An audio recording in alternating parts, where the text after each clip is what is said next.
Today, Trump tells DOGE to look at Elon Musk's companies for savings, as Senate Republicans try and pass his tax bill. Europe suffers under a heat dome. Tuvalu seeks assurances from the US its citizens won't be barred. And how the next Dalai Lama will be chosen.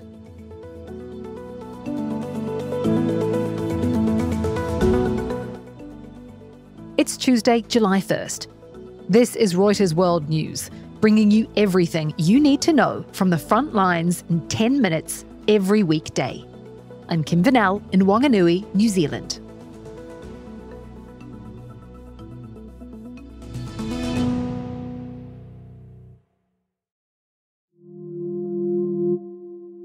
US President Donald Trump has suggested that his efficiency department should take a look at the subsidies that Elon Musk's companies have received in order to save the federal government big money.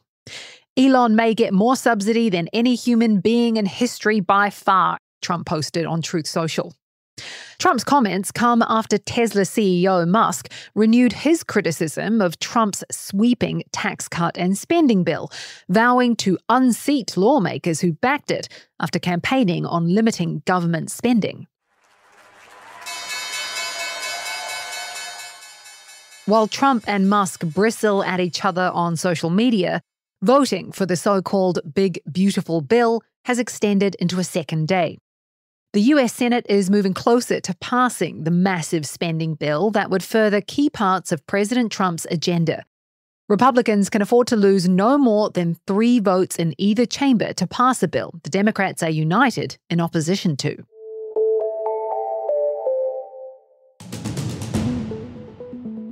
The man suspected of shooting 2 firefighters dead in Idaho before killing himself has been identified as 20-year-old Wes Rowley. Authorities say Rowley started the fire to lure the responders there. He's been described as a young drifter whose motive remains a mystery. And a Thai court has suspended the Prime Minister from duty pending a case seeking her dismissal. The court in a statement said it had accepted a petition from dozens of senators that accuses Paitagon Shinawatra of dishonesty and breaching ethical standards in violation of the Constitution.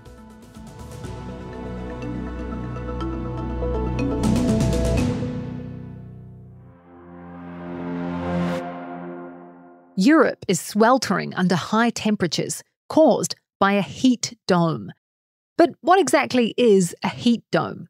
Our European climate and energy correspondent, Kate Abnett, is here to explain. A heat dome is a blocking weather system. It's an area of high pressure in the atmosphere that gets stuck because the atmospheric dynamics around the high pressure system stop it from moving. And it works like putting a lid on a boiling pot, and the high pressure system traps hot air below it, which heats up and compresses to form this dome. And this dome intensifies heat in the region below. It also prevents the formation of clouds. So you get these very clear, sunny days with the sun beating down directly onto the ground and still conditions with very little wind coming through to cool things down. And Europe is the world's fastest warming continent, but this isn't just a European thing, right? These can happen anywhere in the world. Heat domes are not specific to Western Europe. It's a phenomenon we've seen in other regions as well. And just in the last few weeks, we saw a heat dome occur in the United States. And there is a global trend at play here linked to climate change, which is that the buildup of greenhouse gases in the atmosphere, which are mostly from burning fossil fuels, has raised the planet's average overall temperature over time. And this increase in baseline temperatures means that when a heat wave comes, wherever it is, it has the potential to surge to even higher temperature peaks. That increase in baseline temperatures will, according to forecasts, have the tiny Pacific island nation of Tuvalu mostly underwater within the next 25 years. And while the country is making plans for that by sending its first climate change refugees to Australia, right now it has another problem on its hands. Tuvalu says it's been accidentally added to Washington's potential travel ban list. So the UN ambassador in New York said he had been told by at least one US official that it was an administrative error. And this was the reason Tuvalu appeared on that list that was leaked to the media last month. And Tuvalu's government have put out a statement today saying that they'd been told by the US Embassy in Fiji, which covers the Pacific Island region, that it was an error in the system. Tuvalu is feeling nervous, it seems, from their public statements because they want these assurances in writing.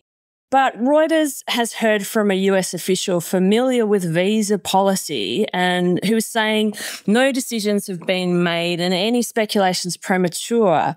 One other aspect about this list that was causing concern in the Pacific was Washington had suggested that some of these 36 countries should be accepting deportees from the United States. Now, obviously, this was going to be problematic for Tuvalu, which is 400 metres wide at its widest, but a lot of villages cling to a slice of land just 20 metres wide. And many of those people are trying to get out. That's right.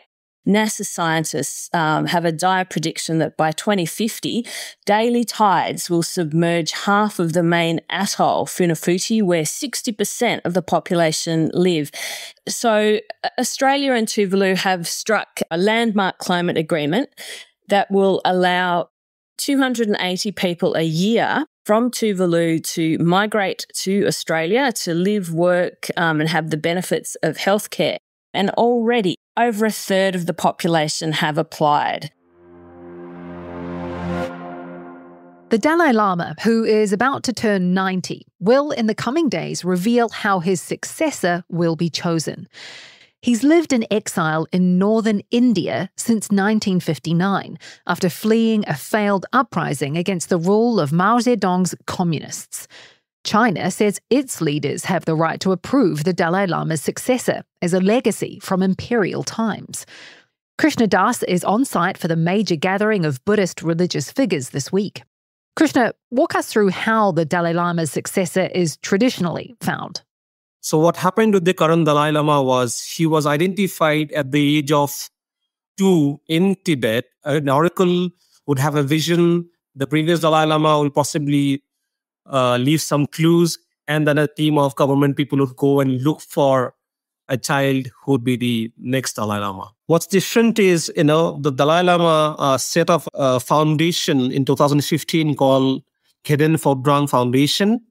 Its members are some of his aides, some of his secretaries, and what they will do is once the Dalai Lama has passed away, they will be responsible to identify the next Dalai Lama.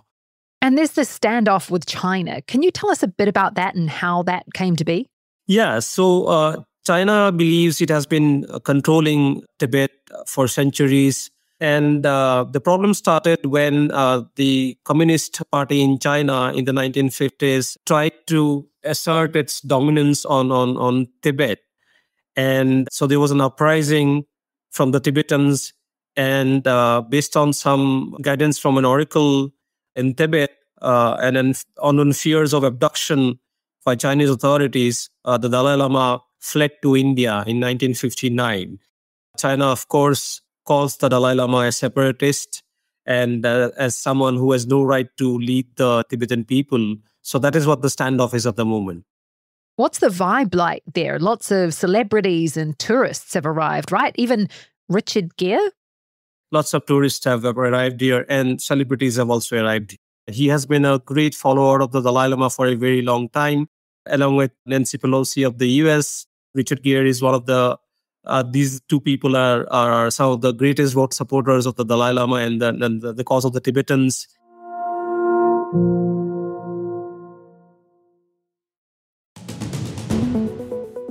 And for today's recommended read, a Reuters investigation into a wave of killings in Alawite communities along Syria's Mediterranean coast in March.